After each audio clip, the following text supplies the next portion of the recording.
Адриано Челентано ба Клаудио Моригийн хайрын түүх. Адриано Челентано нь Миланы энгийн нэгэн гэр бүл төржээ. Айлын 5 дахь хүүхэд тэрээр 12 настайгаас эхлэн сурахын зэрэгцээ өдрийн цагаар цаг засварын газарт ажиллаж өөрийн хэрэгцээний хідэн бор юм олцохдаг болжээ. Харин үдэш нь бусад үеийнхнээсээ адил гудамж, орцонд гитар тоглож, домогт Элвис Преслиг шүтэн биширнэ. Удалгүй хөгжмийн болон дуулахай байсан үеийнхэндээ танигдж ихссэн Адриано хүү Молежиато гэх хочтойч болж түүнд бусдаас өөр чадвар ирээдүй байгаа гэдгийг сургуулийн хамт олон болон гэр бүлийнхэн ч анзаарсан гэдэг. Хөгжим түүний амьдралын гол утга учир болж эхэллээ. Түүнгүүгээр авэслэг хүү нэгэн хоромч байж чадахгүй болжээ. Вариатэ чуулгад дуулж байх үе буюу 21 настай байхад нь орон нутгийн сонингийнхан түүний тухай бичих болж удалгүй кинонд тоглох боломж олдсон байна.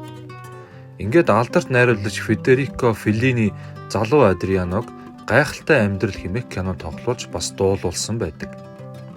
Тэр цаг мөчөөс хойш түүний нэр алдар олонд дүгж дууныхан ч цомог санаанд багтамгийн олон хувиар борлогдох болов.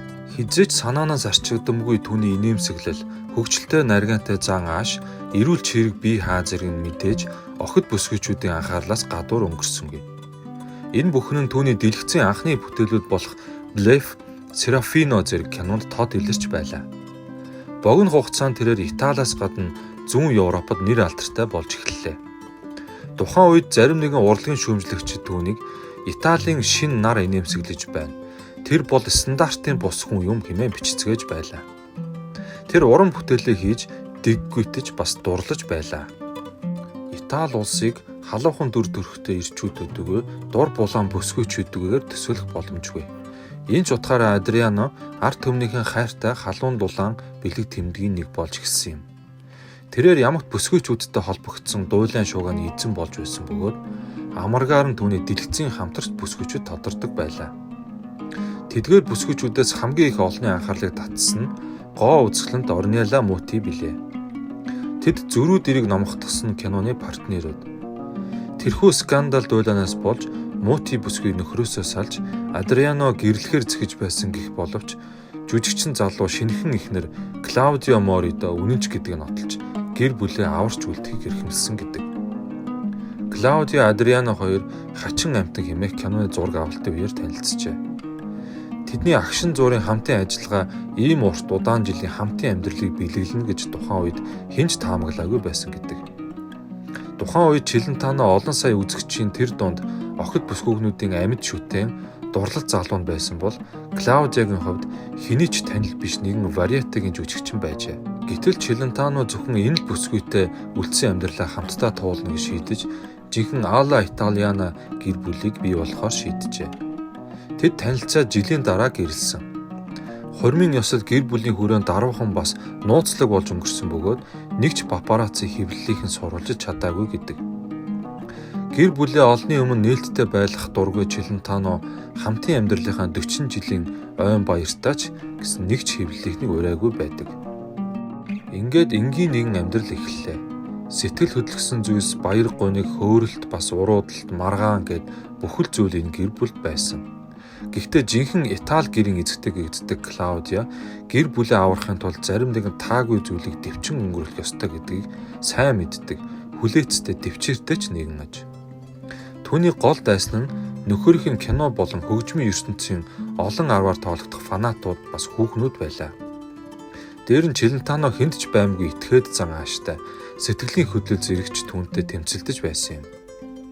Өмнөдний хүн болохоор ч тэрөө Адриано занг олох, түүний тайван найрцгаар харьцах тун төвөгтэй мэдээж. Ингээд нэгэн шийдвэрийг гаргасан нь эхнээсээ л нөхөртөөгөө бүхий зүйл дээр хамтарч түүний биед орсон нэгэн бий болох хэрэгтэйг тэр ухаарсан гэдэг. Энэ ч гэр бүлийнх нь амьдралд хамгийн зөв шийдвэр ухаалаг алхам болсон ажээ. Тэд хамтдаа телевизийн сурталчилгаанд тоглож байлаа. Ер нь бол Адрианогийн дэлгэцийн бүтээлд хэд хэдэн өвөрмөц сцен олныг шуугуулсан итгээд санааг эхнэр нь түүнд зөвлөж бүтээсэн ч гэдэг. Хотын гудамжинд нийтийн бүжиг хийх, ортоогоо гудамжаар аялах, дарсны үйлдвэрт хамтдаа хонох гэд олон үйл Клаудиогийн санаа байсан юм. Үүгээрээ тэр бүсгүй нөхрөө улам хөгжөн авиасыг нь өдөөж ингээд зогсохгүй хоорондын харьцаагаа ч халуухан дотн байлгаж чадсан гавьяатай эмэгтэй билээ. Адрианотой үүнээс өөрөөр харьцах арга байхгүй. Үүнийг ч хэн ч сэтгэхгүй байсан болов уу гэж Клаудиа ярьсан байдаг. Гэтэл 1980-аад оны ихээр энэ хосыг салж байна гэсэн дулаан дэгдэж эхэлжээ. Бүхий л хэвлэлээр Молежиато эхнэрээсээ салж байна.